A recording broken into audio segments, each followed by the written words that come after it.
بسم الله الرحمن الرحيم يسبح لله ما في السماوات وما في الأرض الملك القدوس العزيز الحكيم هو الذي بعث في الأميين رسولا منهم يتلو عليهم آياته ويزكيهم ويعلمهم الكتاب والحكمة وإن كانوا من قبل لفي ضلال مبين وآخرين منهم لما يلحقوا بهم وهو العزيز الحكيم ذلك فضل الله يؤتيه من يشاء والله ذو الفضل العظيم مثل الذين حملوا التوراة ثم لم يحملوها كمثل الحمار يحمل أسفارا بئس مثل القوم الذين كذبوا بآيات الله والله لا يهدي القوم الظالمين قل يا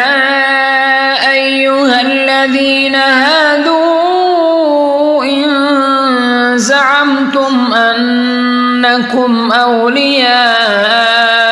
لله من دون الناس فتمنوا الموت إن كنتم صادقين ولا يتمنونه أبدا بما قدمت أيديهم والله عليم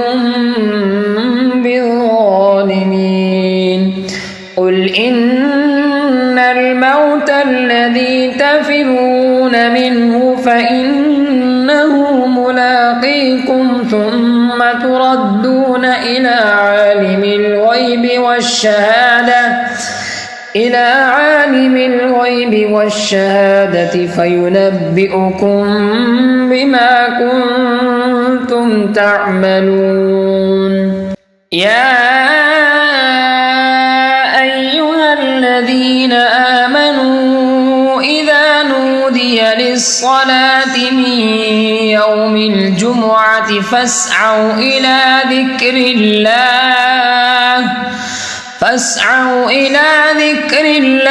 وذروا البيع ذلكم خير لكم إن كنتم تعلمون فإذا قضيت الصلاة فانتشروا في الأرض وابتغوا من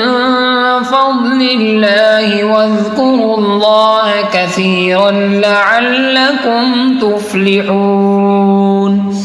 وإذا رأوا تجارة أو لهوا انفضوا إليها وتركوك قائما